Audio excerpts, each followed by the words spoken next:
Sa isang maliit na barangay sa gilid ng lungsod, nakatira si Jovito, isang simpleng lalaki na kilala noon bilang masipag, mabait, at laging handang tumulong sa kapwa. May maliit siyang sari-sari store na minana pa niya sa kanyang mga magulang. Doon siya kumukuha ng panggastos sa araw-araw, at doon din siya nakilala ng marami bilang Jovit na maaasahan. Ngunit nagbago ang lahat nang makilala niya ang scatter. Noong una, simpleng libangan lang ito. Isang gabi, habang nagpapahinga siya matapos ang mahabang araw, napadaan siya sa isang kaibigan na naglalaro sa cellphone. Nakita niya ang mga umiikot na simbolo, ang makukulay na ilaw, at ang tunog ng panalo. "Subukan mo, Jovit," sabi ng kaibigan niya. "Madali lang. Minsan, panalo agad." Sa unay nag-alinlangan si Jovito. Pero dahil sa kuryosidad, sinubukan niya. Naglagay siya ng maliit na halaga, 20 pesos lang. Ilang pindot lang, biglang tumunog ang cellphone, jackpot. Lumaki agad ang pera niya. Napangiti siya. Ayos to ah. Mula noon, nagsimula ang lahat.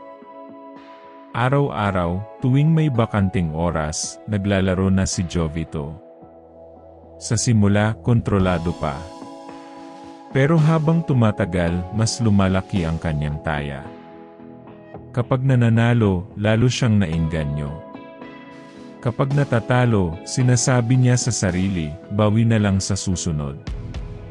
Hanggang sa hindi na niya namamalayan, ang pera sa tindahan, unti-unting nababawasan.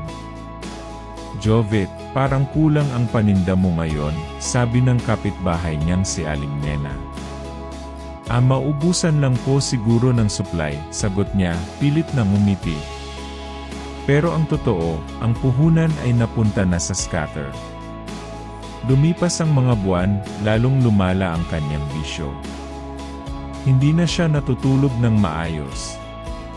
Kahit madaling araw, nakatitig pa rin siya sa cellphone, naghihintay ng panalo. Isang spin na lang, isa na lang, bulong niya sa sarili. Ngunit ang iisa na lang ni ay nagiging daan-daan. Isang gabi, umuwi ang kapatid niyang si Liza at nadatnan siyang nakatulala. "Kuya, anong nangyayari sa'yo? Bakit parang wala ka ng gana sa lahat?" tanong nito. Tahimik lang si Jovito. "Naubos na ba ang pera mo?" dagdag ni Liza, may halong pag-aalala. Hindi siya sumagot, pero ang katahimikan niya ang nagsabi ng lahat. Doon na napaiyak si Liza. "Kuya, hindi ka ganito dati. Ano nangyari sa'yo?" Sa unang pagkakataon, napayuko si Jovito. Ramdam niya ang bigat ng kanyang mga pagkakamali. Naalala niya ang mga panahong masaya siya, kahit simple lang ang buhay. Ngayon, kahit may pagkakataong manalo, hindi na siya tunay na masaya. Kinabukasan, sinubukan niyang magbukas ng tindahan. Ngunit halos wala ng laman ang mga estante. Ilang candy, ilang delata, iyon na lang ang natira. May batang lumapit. "Kuya Jovit, may biskwit po." Tumingin siya sa bata at napailing. "Pasensya na, ubos na." Umalis ang bata, at doon niya napagtanto, hindi lang pera ang nawala sa kanya. Pati ang tiwala ng mga tao, pati ang sarili niyang dangal. Umupo siya sa harap ng tindahan at tahimik na nag-isip. "Ganito na lang ba ako?" tanong niya sa sarili. Sa sandaling iyon, dumating si Liza at umupo sa tabi niya. "Kuya," mahinahon itong sabi, "hindi pa huli ang lahat."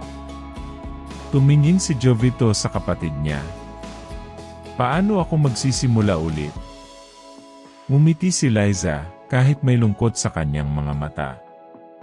"Unti-unti. Bitawan mo muna yang scatter.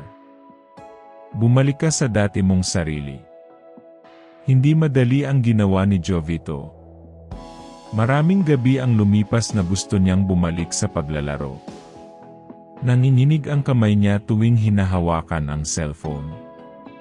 Pero sa bawat pagkakataon, naaalala niya ang tindahan, ang bata, at ang luha ng kapatid niya. Unti-unti, nagsimula siyang bumangon. Nagtrabaho siya bilang helper sa palengke. Maliit ang kita, pero marangal. Inipon niya ang bawat piso hanggang sa muli niyang napunan ang tindahan, kahit kaunti lang. Isang araw, bumalik ang batang dati niyang tinanggihan. "Kuya Jovit, may biskwit na po ba?"